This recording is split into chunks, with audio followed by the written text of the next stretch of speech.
नमस्कार दोस्तों। इस वीडियो में दोस्तों आज हम बात करने वाले हैं कि केवीएस और एनवीएस दोनों में से कौन सी सर्विस, कौन सी जॉब ज़्यादा बेटर होती है। तो क्योंकि देखिए आपको पता होगा कि अभी रिसेंटली केवीएस और एनवीएस का दोनों का ही कंबाइंड एडवर्टाइजमेंट आया है और इन दोनों का जो एग्जामिनेशन है वो भी कंबाइंड ही होगा। तो ऐसे में आने वाले समय में आपसे प्रेफ़रेंस भी माँगी जाएगी और आपका जो भी मेरिट होगा, यानी कि प्रेफ़रेंस और मेरिट दोनों को ध्यान में रखते हुए आपको या तो केवीएस में जॉब मिलेगी या फिर एनवीएस में जॉब मिलेगी। लेकिन सवाल यहाँ पे ये उठता है कि आप कैसे तय करेंगे कि भई आपको एनवीएस चुनना चाहिए या केवीएस चुनना चाहिए? तो इसीलिए इस वीडियो में मैं आपको कुछ ऐसी बातें बताऊँगा जो आपको शायद कहीं नहीं बताई गई होंगी। अगर आपने और भी वीडियोज़ देखी हों, तो वहाँ पे मेनली आपको सैलरी स्ट्रक्चर या बाकी चीज़ों पर बात की गई होगी। लेकिन जब आप एक बार जॉब जॉइन कर लेते हैं, तो उसके बाद जो चीज़ें आप फेस कर रहे होते हैं, वो बहुत ही डिफरेंट होती है। यानी कि अगर आपने सिर्फ़ सैलरी को या फैसिलिटीज़ को ध्यान में रख कर के ये तय कर लिया है कि भाई मुझे केवीएस में जाना है या एनवीएस में जाना है, तो आपका डिसीज़न गलत हो सकता है। तो ऐसे में आपको उन बातों के बारे में भी जानकारी होनी चाहिए, जो कि विदिन द डिपार्टमेंट होती हैं और आपको नहीं पता। तो इस वीडियो में मैं आपको वो सभी बातें बताऊँगा कि भई दोनों में क्या बेसिक डिफरेंस है और दोनों में क्या सिमिलैरिटीज़ हैं और किन बातों को ध्यान में रख के आप फाइनली डिसाइड कर पाएँगे कि भाई मेरे लिए एनवीएस बेटर है या फिर केवीएस बेटर है। तो शुरू करते हैं। अगर हम बात करें केवीएस की या एनवीएस की, तो ध्यान रखिएगा दोनों ही सेंट्रल गवर्नमेंट की जॉब होती हैं। यानी कि जो केंद्रीय विद्यालय संगठन है या जो नवोदय विद्यालय समिति है, दोनों के अंतर्गत जो स्कूल्स आते हैं, ये सेंट्रल गवर्नमेंट के होते हैं। यानी कि जब आपकी जॉब लगेगी, जब आप या तो केवीएस में जाएँगे या एनवीएस में जाएँगे, दोनों ही केस में आप सेंट्रल गवर्नमेंट के एम्प्लॉइज़ कहलाएँगे, पहली चीज़। दूसरी चीज़ ध्यान रखिएगा सैलरी। अगर हम बात करें केंद्रीय विद्यालय की या नवोदय विद्यालय की, तो दोनों के सैलरी स्ट्रक्चर में कोई ज़्यादा बड़ा डिफरेंस नहीं होता।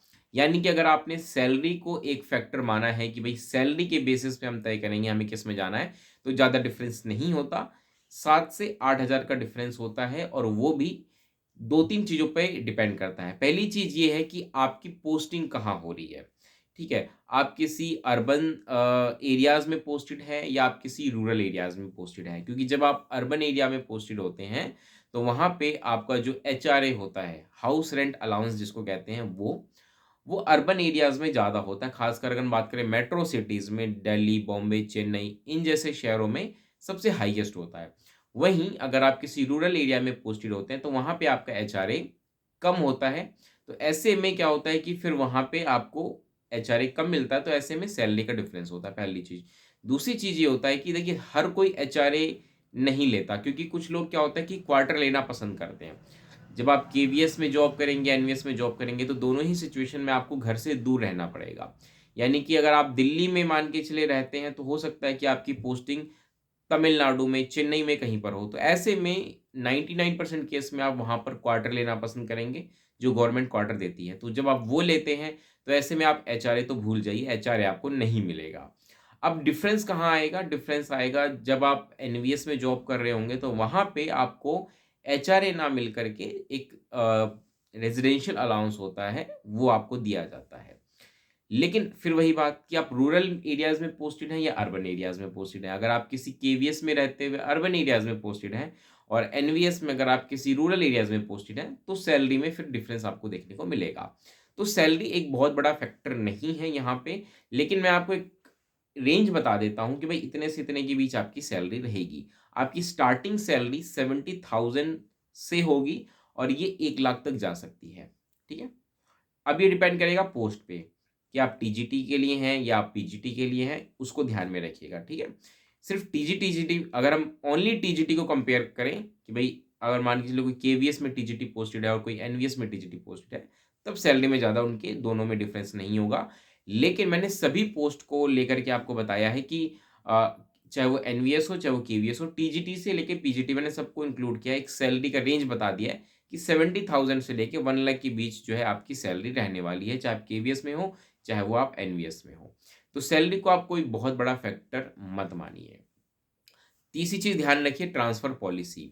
एक बात समझ लीजिए कि जब आप एनवीएस में जॉइन करेंगे या केवीएस में जॉइन करेंगे, आपके लिए सबसे इम्पोर्टेंट रहेगा कि आप अपने होम टाउन में कब आएँगे।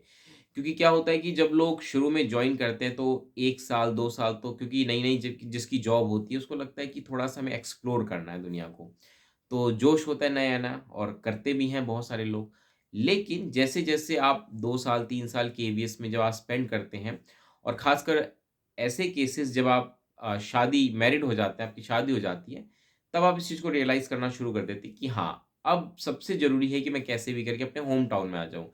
यानी कि अगर मान के चलिए मैं दिल्ली में रहता हूँ, तो कैसे भी करके मैं दिल्ली में दिल्ली के किसी स्कूल में मेरा ट्रांसफ़र हो जाए। तो ये सब चाहते हैं, ये सबकी चॉइस होती है। तो इसीलिए ट्रांसफ़र पॉलिसी बहुत मैटर करती है। केवीएस की अगर हम बात करें या एनवीएस की बात करें, तो केवीएस में फ्रीक्वेंटली ट्रांसफ़र होते हैं और एनवीएस में ट्रांसफ़र आप कह सकते हैं कि इतने फ्रीक्वेंट नहीं होते हैं। केवीएस में हर साल उनकी जो अपनी मतलब एनुअल ट्रांसफ़र होती है, उसके बेसिस पे ट्रांसफ़र करते हैं, लेकिन वहाँ पे भी मिनिमम 3 ईयर, कहीं पे 5 ईयर का एक होता है कि भई आपको वहाँ एक प्रॉपर उस रीजन में स्पेंड करना पड़ेगा। वहीं एनवीएस की बात करें तो उसमें जनरली मान के चलिए कि 10 साल तक आप एक स्कूल में पढ़ा सकते हैं। तो ये चीज़ है। इसके अलावा अगर हम बात करें कि भाई पोस्टिंग की, तो पोस्टिंग तो देखिए ऑल ओवर इंडिया होती है, बिकॉज़ केवीएस की बात हो या एनवीएस की बात हो, इनके जो स्कूल्स हैं वो ऑल ओवर इंडिया हैं। तो ऐसे में चांसेस होते हैं कि आप कहीं भी आपकी पोस्टिंग हो सकती है। हाँ, कुछ स्टेशंस होते हैं जो हार्ड स्टेशंस कहलाते हैं। अब उसमें फिर बेनिफिट मिलता है। अगर कोई हार्ड स्टेशन में पोस्टेड है, तो ट्रांसफ़र पॉलिसी में उसको फिर बेनिफिट मिलता है। ट्रांसफ़र के वक़्त ऐसे लोगों को प्रेफ़रेंस दी जाती है जिन्होंने एक लंबा वक़्त किसी हार्ड स्टेशन पे बिताया। हार्ड स्टेशन मतलब जहाँ पे सर्वाइवल थोड़ा मुश्किल हो जाता है। जैसे लद्दाख जैसा एरिया हो गया या जम्मू-कश्मीर जैसा एरिया होगा, वहाँ पे थोड़ा-सा आप कह लीजिए कि लाइफ़ नॉर्मल नहीं होती, तो हार्ड स्टेशन में आता है। तो ये चीज़ हो गई। ये तो हो गई बेसिक, मैंने आपको अभी तक क्या बताई, सिमिलैरिटी बताई है कि भई चाहे केवीएस हो, चाहे एनवीएस हो, आपको ये चीज़ें देखने को मिलेंगी। ठीक है? अब हम आते हैं जो हमारा सबसे इम्पोर्टेंट बात है वो है डिफ़रेंस पे कि भई दोनों में क्या बेसिक डिफ़रेंस होता है, इस पर हम बात करते हैं। देखिए, अगर आप केवीएस में जॉब कर रहे हैं, तो आप ये बात मान के चलिए कि अगर आप केवीएस को चुन रहे हैं, तो आपकी पोस्टिंग अर्बन या सेमी अर्बन एरियाज़ में होगी। यानी कि ज़्यादातर चांसेस है कि आप शहरी इलाकों में ही आपकी पोस्टिंग होगी। वहीं अगर आप एनवीएस को चुनते हैं, तो फिर आप मान के चलिए कि आपकी पोस्टिंग किसी रूरल एरियाज़ में होने वाली है। क्योंकि एनवीएस के जो ज़्यादातर स्कूल्स होते हैं, वो आपको रूरल एरियाज़ में ही देखने को मिलेंगे, पहली चीज़ ये। दूसरी चीज़ ये है कि देखिए केवीएस एक रेगुलर स्कूल है। Regular school in the sense कि वहाँ पे टाइमिंग है स्कूल्स की, मॉर्निंग, इवनिंग, कई जगह 2 शिफ्ट होते हैं, कई जगह जनरल शिफ्ट्स होते हैं, तो उनकी एक टाइमिंग है। टीचर्स को उसी टाइम में स्कूल आना है, पढ़ाना है और फिर अपने घर जाना है। ये उनका एक रेगुलर टाइम होता है। लेकिन अगर आप बात कर रहे हैं एनवीएस की, तो ध्यान रखिएगा एनवीएस रेज़िडेंशियल स्कूल्स होते हैं और यहाँ पे टीचर्स को कैंपस के अंदर ही रहना पड़ता है। एक कैंपस होता है स्कूल का कैंपस, उस कैंपस में ही रहना होता है। ऐसा नहीं है कि कोई स्कूल टाइमिंग है और उसके बाद आप घर चले जाएँगे, नहीं। आपको 24 घंटे उसी स्कूल में रहना है और ऐसे में आप हमेशा बच्चों के साथ ही रहते हैं।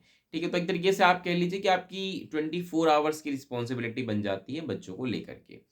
ठीक है? ये एक डिफ़रेंस होता है। तीसरी चीज़ अगर हम बात करें केवीएस में, तो केवीएस में आप पाएँगे कि जब आप पढ़ाने जाएँगे तो मोस्टली जो बच्चे आपको मिलेंगे ना केवीएस में, वो ज़्यादातर जो बच्चे होंगे वो किसी न किसी मतलब गवर्नमेंट स्कूल, मतलब उनके पेरेंट्स जो होंगे वो किसी न किसी गवर्नमेंट सर्विस में होंगे। यानी कि केवीएस में जो ज़्यादातर बच्चे आते हैं उनके पेरेंट्स गवर्नमेंट सर्विस में होते हैं। तो ऐसे में जो बच्चों का बैकग्राउंड होता है वो आपको मिलता है ठीक-ठाक। तो ऐसे में क्या होता है कि आप देखेंगे कि जो बच्चे आपको मिल रहे हैं वो अच्छे बच्चे होते हैं और ऐसे में रिज़ल्ट भी काफ़ी बेटर आता है। एनवीएस में ये होता है कि एनवीएस में आपको रूरल एरियाज़ से आने वाले बच्चे मिलेंगे, लेकिन हो सकता है कि उनके पेरेंट्स किसी गवर्नमेंट सर्विस में ना हों, लेकिन वो बच्चे होते हैं टैलेंटेड।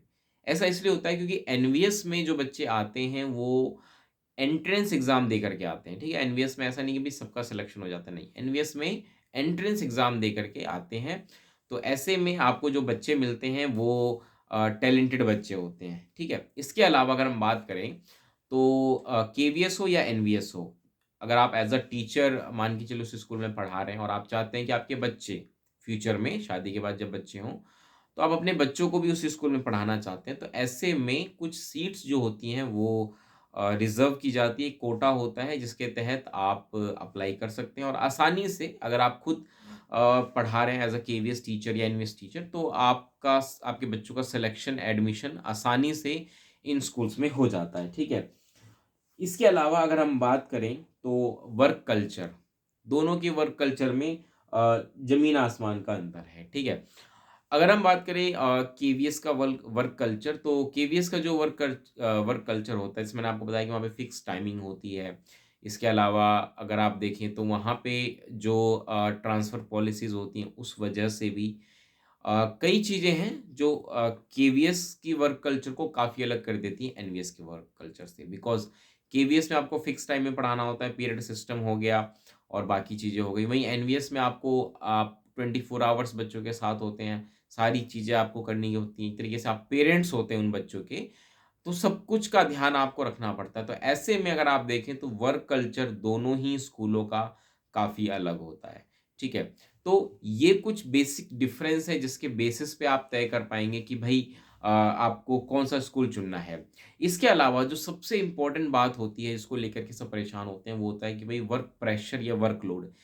कुछ का कहना है कि भई केवीएस में वर्कलोड ज़्यादा होता है, कुछ कहते हैं नहीं एनवीएस में वर्कलोड ज़्यादा होता है। तो अगर हम बात करें वर्कलोड की, तो केवीएस और एनवीएस के कंपैरिज़न में मैं कहूँगा एनवीएस में ज़्यादा वर्कलोड होता है बिकॉज़ वहाँ पे आपको 24 आवर्स बच्चों के साथ काम करना है।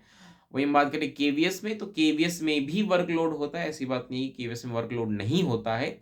बट केवीएस में एनवीएस के कंपैरिज़न में कम होता है वर्कलोड। इवन मैंने बहुत सारे जो मेरी जानकारी में हैं टीचर्स जो ऑलरेडी केवीएस में वर्किंग हैं, वो ये तक भी कहते हैं कि भाई केवीएस में इतना वर्कलोड है कि उनको स्कूल टाइम के बाद भी स्कूल में रुकना पड़ता है ताकि वो अपने पेंडिंग वर्क्स को पूरा कर सकें। बट एनवीएस में तो क्या है कि आप घर जा ही नहीं रहे, तो वहाँ पर ही आपको रहना है, तो आप आराम से करिए, पूरा दिन आपके पास है, लेकिन आप पूरे दिन काम में लगे रहेंगे। इन द सेम वे आप कह लीजिए कि भाई एनवीएस में काम ज़्यादा है और केवीएस में थोड़ा-सा एनवीएस के कंपैरिज़न में वर्कलोड वहाँ पर कम है। तो इन सब चीज़ों को अगर आप ध्यान में रखें, तो केवीएस फिर भी एनवीएस के कंपैरिज़न में एक बेटर ऑप्शन इसलिए हो जाता है, बिकॉज़ केवीएस में अगर आप देखें तो वहाँ की ट्रांसफ़र पॉलिसी थोड़ी ठीक है। केवीएस में पोस्टिंग अर्बन एरियाज़ में होती है, तो ऐसे में आपको एक अच्छा एक्सपोज़र मिल जाता है। रूरल एरियाज़ में लाइफ़ थोड़ी-सी डिफ़िकल्ट हो जाती है as compare to urban because वहाँ पे फैसिलिटीज़ थोड़ी-सी ज़्यादा होती हैं। ठीक है, तो अगर आप इन सब चीज़ों का ध्यान रखेंगे तो KVS is a better option than NVS. ठीक है, अब बात करें प्रेफ़रेंस की तो जनरली इस बात को समझ लीजिए कि जो केवीएस के स्कूल हैं वो कहीं पे तो अगर देखेंगे आप तो प्री प्राइमरी से ही है, कहीं पर फ्रॉम क्लास 1 टू 12 है। प्री प्राइमरी अभी सभी स्कूलों में नहीं आया है, जो हम कहते हैं ना एक अभी रिसेंटली जो सिस्टम चला है, जिसके तहत वो बाल वाटिका 1 टू बाल 3 इस तरीके से बाल वाटिका 1, बाल वाटिका 2, बाल वाटिका 3 ये प्री प्राइमरीज़ हैं। तो ये सभी अभी केवीएस में नहीं आई हैं, लेकिन आने वाले 2-3 सालों में सभी केवीएस में इम्प्लीमेंट हो जाएगा। तो ये है इसके अलावा अगर हम बात करें एनवीएस की, तो एनवीएस में अगर आप देखें तो क्लास 6th से वहाँ पे जो है शुरू होते हैं स्कूल्स। तो ऐसे में जो प्राइमरी टीचर में पढ़ाने वाले हैं, जो नर्सरी टीचर हैं, तो उनके लिए कोई इम्पोर्टेंट डिस्कशन नहीं है कि भाई उनको केवीएस चुनना है या एनवीएस बिकॉज़ एनवीएस में प्राइमरी टीचर या नर्सरी टीचर्स तो होते ही नहीं है। तो जो टीजीटी हैं या पीजीटी के लिए सोच रहे हैं, ये मेन डाउट उन्हीं का है कि भई हमें केवीएस में जाना चाहिए या एनवीएस में जाना चाहिए। तो मेरा सजेशन यही रहेगा आपको कि आप थोड़ा ज़्यादा एफर्ट करें और एक अच्छा स्कोर करके आप पहली प्रेफ़रेंस केवीएस को दें बिकॉज़ केवीएस में ट्रांसफ़र पॉलिसीज़ की वजह से बहुत ज़्यादा चांसेज़ है कि आप आने वाले कुछ साल में 5 साल, 6 साल, कुछ को हो सकता है 10 साल भी लग जाए, आप अपने होम टाउन में आ जाते हैं, ठीक है? इसके अलावा वहाँ पे फ़िक्स वर्किंग आवर्स हैं, तो ऐसे में आपको ये नहीं कि भाई 24 आवर्स बच्चों के साथ ही रहना है, तो ये चीज़ें होती हैं। लेकिन अगर आपका पैशन है कि हाँ भाई, बच्चों के साथ ही आप इन्वॉल्व रहना चाहते हैं या आपको रूरल इंडिया देखना है, गाँव में अगर आप नहीं रहे हैं, गाँव को देखना है, जानना है, समझना है, तो ये सब चीज़ें करने के लिए आप एनवीएस को भी जॉइन कर सकते हैं। एनवीएस एक बहुत अच्छा ऑप्शन है। टीचर्स को थोड़ी अच्छी फैसिलिटीज़ एनवीएस में मिल जाती हैं। चाहे वो उनकी कैंटीन होगी, सब कुछ ये सारी चीज़ें वहाँ पे आपको मिल जाती हैं, जो कि केवीएस में नहीं मिलती। केवीएस में आप जब रहेंगे अलग से, तो भई आपको अपना खुद से ही खाना बनाना है, सब कुछ खुद से ही करना है, ठीक है? वहाँ पे अलग से आपको कुछ नहीं मिलेगा। तो अगर आप इन सब चीज़ों का ध्यान रखेंगे तो आप आसानी से तय कर लेंगे कि भाई केवीएस ज़्यादा आसान है या एनवीएस ज़्यादा आसान है। तो इस वीडियो में इतना ही, बट जाने से पहले मैं ये ज़रूर जानना चाहूँगा कि इस वीडियो को देखने के बाद आपने क्या डिसीज़न लिया है? वो आप कमेंट सेक्शन में बताइए कि भई आप केवीएस को जॉइन करेंगे या एनवीएस को जॉइन करेंगे। तो फिलहाल इस वीडियो में इतना ही रखते हैं, बट जाने से पहले वीडियो कैसी लगी बताइएगा, लाइक करिएगा, शेयर करिएगा और पहली बार चैनल पर आए तो चैनल को सब्सक्राइब कर दीजिएगा। मिलते हैं अगली वीडियो में दोस्तों, तब तक के लिए नमस्कार, धन्यवाद।